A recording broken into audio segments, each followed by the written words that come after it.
হলো। কলি শব্দের অর্থ কি গো? কলি শব্দের অর্থ হলো কলহ। ঘোর শব্দের অর্থ হলো ঘন, আর তিমির শব্দের অর্থ হলো অন্ধকার। মহাজন বলছি আমাদের এই যে কলির জগৎটা, এই নাকি ঘোর অন্ধকারে আবদ্ধ হয়ে আছে। কিন্তু কিসের অন্ধকার সেটাও তো জানতে হবে। মহাজন বলছে আমাদের এই কলির জগৎটা ঘোর মায়ার অন্ধকারে আবদ্ধ হয়ে আছে। আর এই মায়ায় আবদ্ধ হয়ে আমরা প্রত্যেকটা জীব প্রতি পদে পদে, আচ্ছা মা, আমরা দিনের মধ্যে কিন্তু হাজার হাজার কথাবার্তা বলে থাকি, তাই না? কিন্তু সব থেকে দুটি কথা আমরা বেশি ব্যবহার করি। কি কি বলতো? একটু ভাবো, ভেবে কি বলো। আমি একা একা বলবো, তোমরা শুনবে, শুনে তাতে হবে না। আমি বলবো, তারপরে তোমাদের কাছ থেকে শুনবো, না? একটু ভাবো তো, কোন দুটি কথা আমরা হাজার কথার মধ্যে থেকে কোন দুটি কথা আমরা সব থেকে বেশি ব্যবহার করি? কে কি পারবে? আমি বলবো, হাজার রকম কথার মধ্য থেকে আমরা সব থেকে বেশি ব্যবহার করি, এক হলো আমি, অপর হলো আমরা, তাই না? এই আমি আমরা, বাড়ি কার? আমার। গাড়ি কার? আমার। ব্যাংক ব্যালেন্স কার? আমার। স্ত্রী, পুত্র, কন্যা, ভবন, ঐশ্বর্য, টাকা পয়সা, এই জগতে যা কিছু আছে সব কেবল আমার। যাবে কি? আমি। খাবে কি? আমি। আবার মরবে কি? আমি। আমি ছাড়া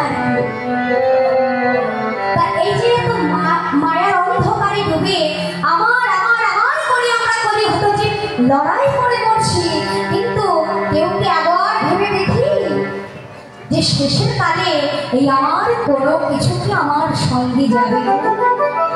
কিচ্ছু সঙ্গে যাবে না। যেমন এসেছো তেমন তোমায় যেতে হবে। হ্যাঁ, সকলে পদ্ম পাতা দেখেছো? অনেকেই দেখে থাকবে। তাই পদ্ম পাতায় যদি এক ফোঁটা জলবিন্দু পড়ে, তবে কেমন? এই জলবিন্দুটা সর্বক্ষণ টলমল টলমল টলমল টলমল করতেই থাকবে।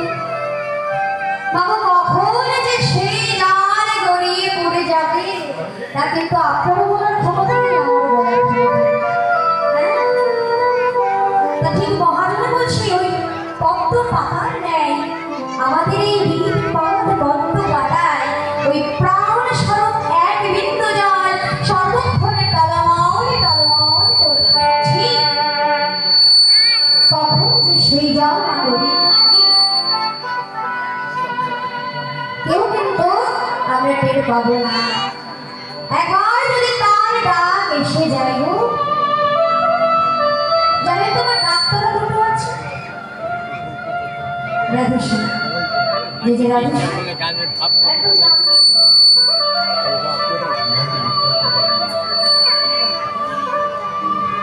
যে যে রাধুশ্রী, এটাই গো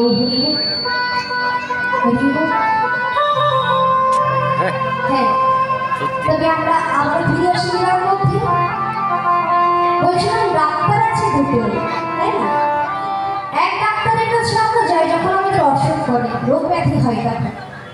আর এক ডাক্তার, তার কাছে যাওয়ার সব থেকে অতই সোজা। ডাক্তার আর ডাক্তার, এক ডাক্তারের কাছে যাচ্ছে যখন রোগ হচ্ছে, আর এক ডাক্তার অর্থাৎ ভগবানের ডাক যদি তার একবার এসে যায় গো, তবে তোমার এই ইহজগতের কোনো ডাক্তারই তোমাকে গোলাতে পারবে না। তাই বলছে তার যে কখন চলে আসবে কে বলতে পারে? আজ আছে কাউকে নাও থাকতে পারে। হ্যাঁ, ঘুমানে যে কখন কি হবে আমরা কিন্তু কেউ বলতে পারি। তবু আমরা করি হতো যে এত আমার আমার আমার করে লড়াই করে করে উঠছি। আমাদের এতটুকু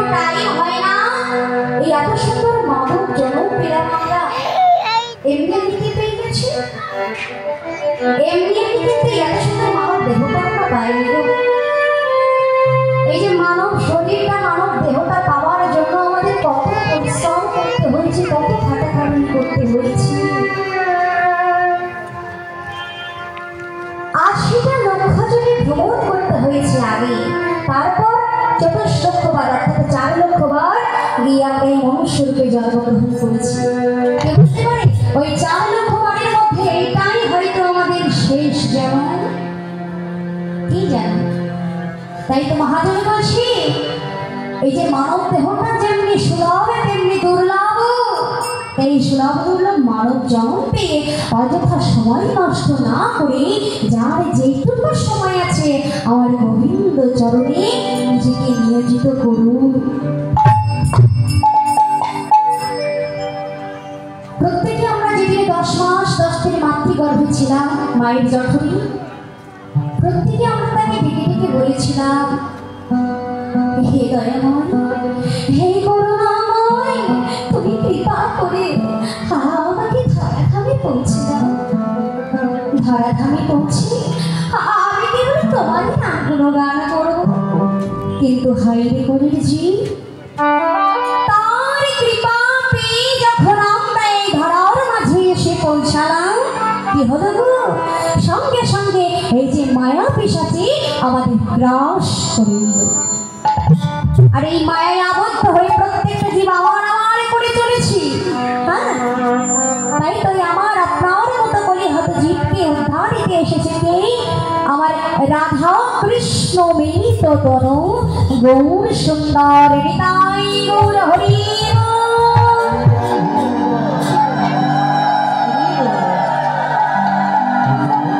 তাই আজ মহাজন বলছে, দেখো দেখো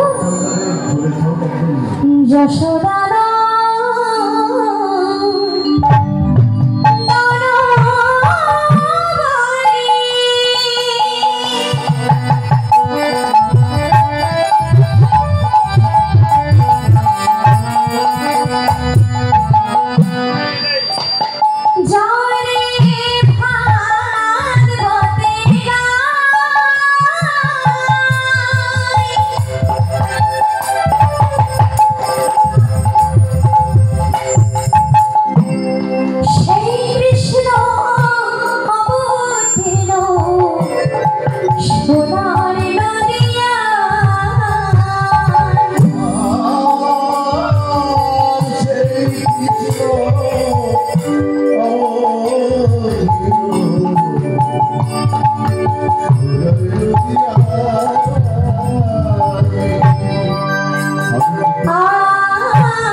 আজ আজ শ্রীধামে নদিয়ার মাঝে আজ রসরাজ গৌর হরে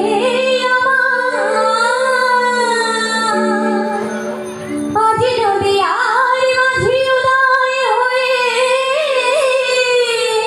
আজ কত না মধুর লীলা করেছে গৌরা। আজ নদিয়ার মাঝে উদয় হয়ে হাজারো রকমের লীলা তিনি করেছে। এমন ভাবে লীলা করতে করতে সকল ভক্তগণকে ডেকে ডেকে বলছে, ওই ভক্তগণ তোমরা আমার সঙ্গে একটিবার বলো গৌর হরি। কি বলবো গৌর হরি? তোমরা সকলে বলো, করো তালি দিয়ে বলো, বিবাহ তুলে বলো,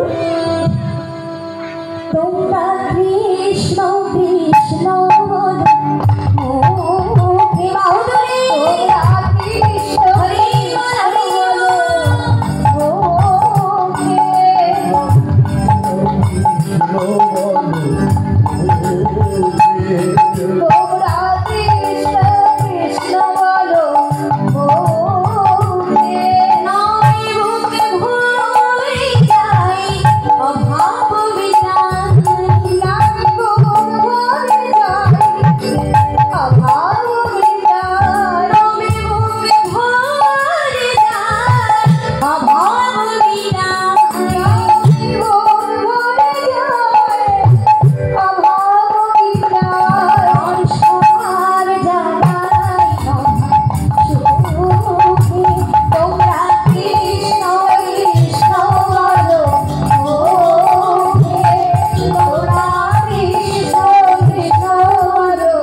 গৌর হরি আমার গদাধরের মন্দিরের দিকে চলেছে, কিন্তু আজ ভাবটা কেমন হয়েছে?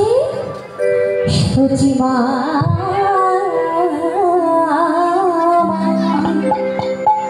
প্রাণের নিমায়ের জন্য দুটি সোনার বাকমলে নির্মাণ করে দিয়েছে মায়ের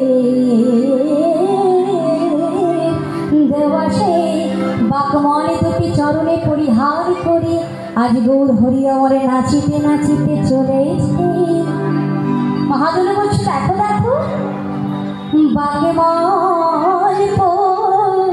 রে আপায় সোনার গৌর নেচে যায়। সোনার গৌর নেচে যায়,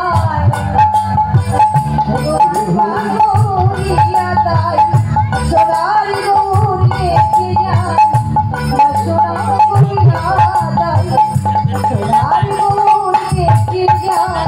হরে হরি হরে হরি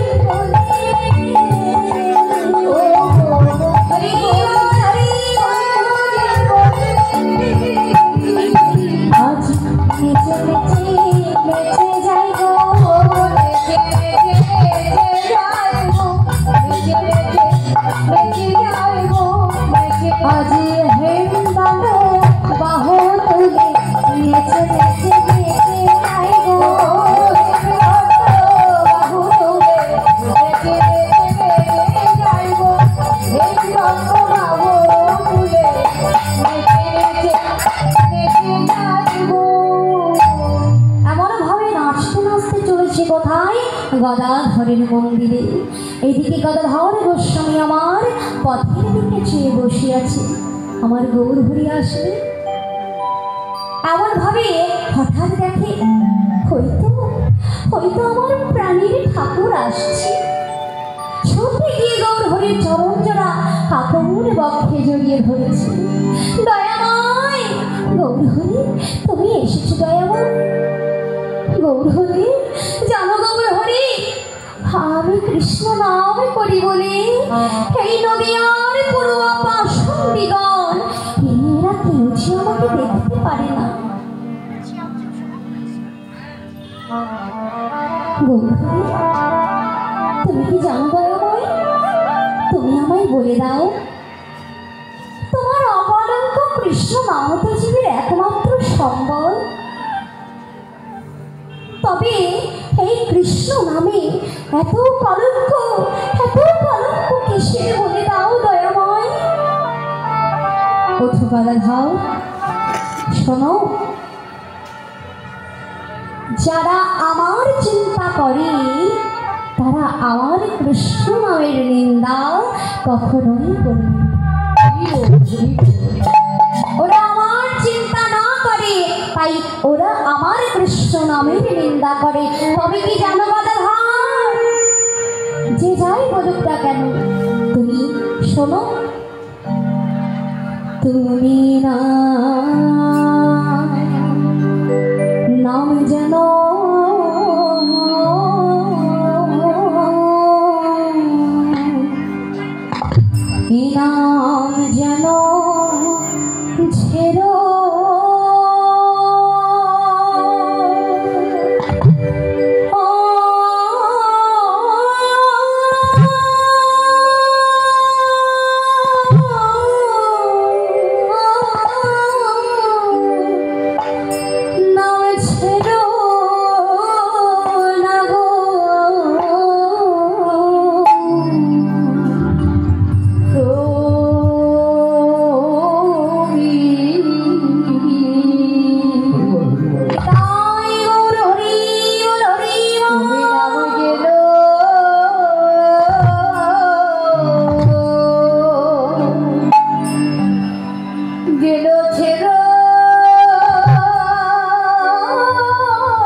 নাম যেন ছেড়ো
নাম যেন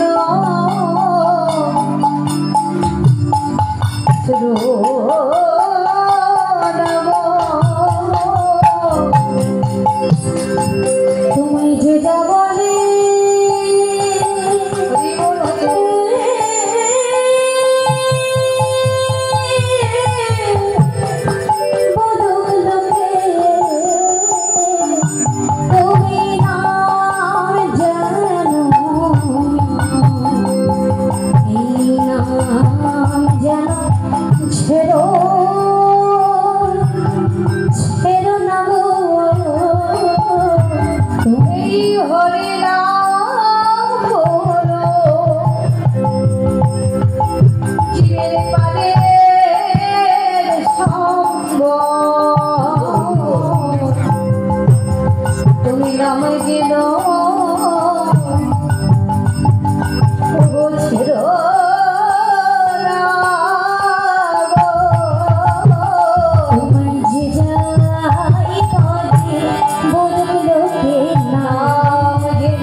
আপনি শ্রী হরি তাই গৌর হরি।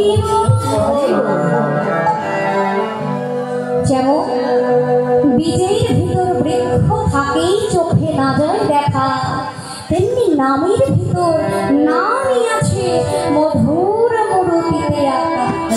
গদাধর তুমি কি জানো না গদাধর, যে করে আমার স্বামী করে তার সর্বনাশ, তবু যদি সেই ভক্ত না ছাড়ে আমার পাশ, আমি হই তার দাসেই রমদাস। হৃদয় গৌর হরি।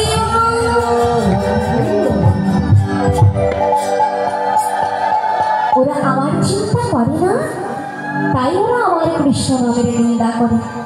গদাধর বলছি বেশ প্রভু, তবে তাই হবে, আমি তোমারই নাম কখনো ভুলব না। কিন্তু দয়াময় তুমি আমায় কথা দাও। কি কথা দেব?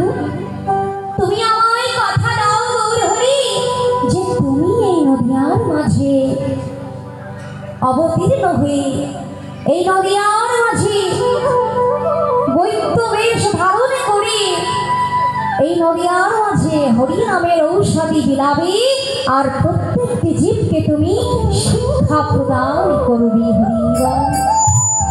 বেশ, তবে তাই হবে।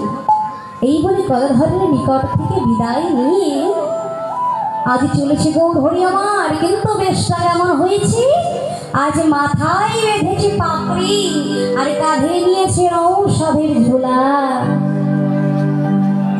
ঔষধের ঝোলা নিয়ে আজ সকল নগরবাসীকে ডাক দিয়েছে, তোরা ঔষধে নিবি আয়, ঔষধে নিবি আয়, ঔষধে নিবি তোরা, ঔষধে নিবি আয়, তোরা ঔষধে নিবি আয়।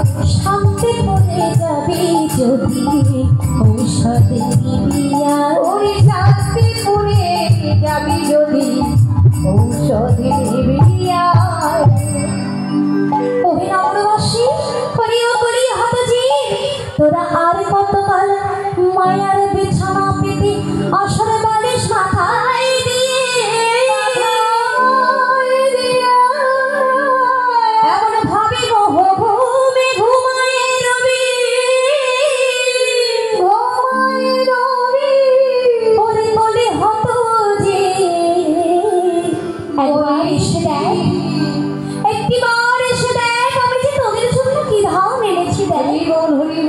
তোদের জন্য আমি ঔষধ নেমে এসেছি। এই ঔষধ সেবন করলে, এই ঔষধ গ্রহণ করলে তোদের সকল পিতাব জ্বালা নাশ হয়ে যাবে। পিতাই গৌর হরি। আজ গৌর হরির ডাক শুনি, গৌর হরির মধুময় লীলা দর্শন করবে বলে, এত সুন্দর শোভা গৌর হরির আমার রূপ লাবণ্য দর্শন করবে বলে গৌর হরি আমার কাপড় ছিল কেমন গো? গায়ের বরণ ছিল কালো, হ্যাঁ, অঙ্গটা ছিল বাঁকা, বাঁকা অঙ্গ বাঁকা নয়ন, অধরে মুরলি ধরি তিনি বেশভূষা পরিধান করতেন। আর এই কলিতে তার বরণটা কেমন হয়েছে? আজ রাধা অঙ্গে মিলিত হয়ে রাধা কষ্টে, আজ রাধা তনু মিলিত, রাধাকৃষ্ণ মিলিত তনু গৌর হরি আমার আজ এমন বেশভূষণ পরে এমন মধুময় রূপ দর্শন করবে বলে সকল নগরবাসী আজ পথের ধারে ছুটে এসেছে। আজ নগরবাসী এসে গৌর হরির মধুময় রূপ দর্শন করছে। তাই মহাজন বলছে, দেখো দেখো নদিয়া নগরী সবে হরি আর হরে গোরা চাঁদে নদিয়া নগরী হরি হরি গোরা চাঁদে নদিয়া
দর্শন করে আনন্দ ধরে মধুময় লীলা দর্শন করে আনন্দ ধরে এই লীলা দর্শন করে আনন্দ ধরে না।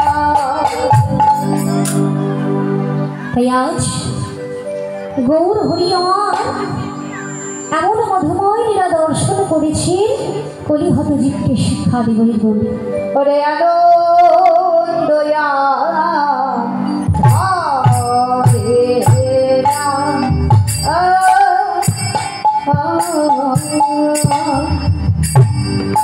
বৃন্দাবন বলে আনন্দয়া ধরে না ও বৃন্দাবন রাজ বলে আনন্দয়া ধরে না বৃন্দাবন বলে আনন্দয়া ধরে না। জয় জয় জয় জগন্নাথ জয় লীলাচল বাসী শ্যাম সুন্দর মদন মোহন মুখে মধুর হাসি ও ব্রজবাসী রাম নাম নে না কৃষ্ণ নাম নে না ধিয়াও ধিয়াও তততা ধরে ঘেটা ধরে ঘেটা ধরে ঘেটা ধরে ঘেটা ধরে ঘেটা ধরে ঘেটা ধরে ঘেটা ধরে ঘেটা ধরে ঘেটা ধরে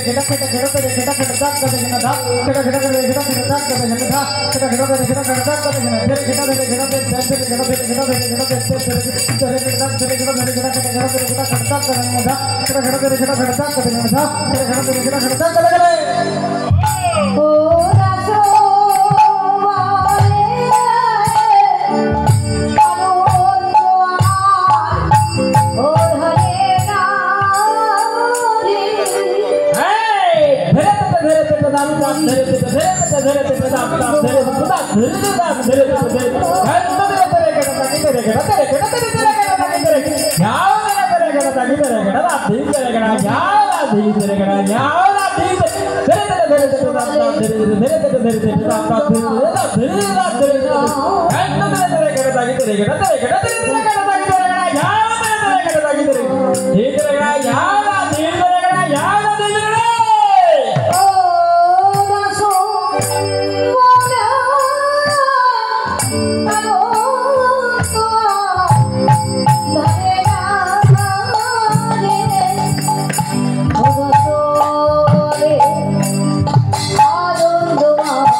গৌর ভজ গৌর ভজ গৌর গৌরধাম। প্রত্যেকে আমি বাহু তুলি করো তালি দিয়ে আমার সঙ্গে গাইবে গান। আর নাম ভজ নিত্যানন্দের নাম।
যে রাধেশ্যাম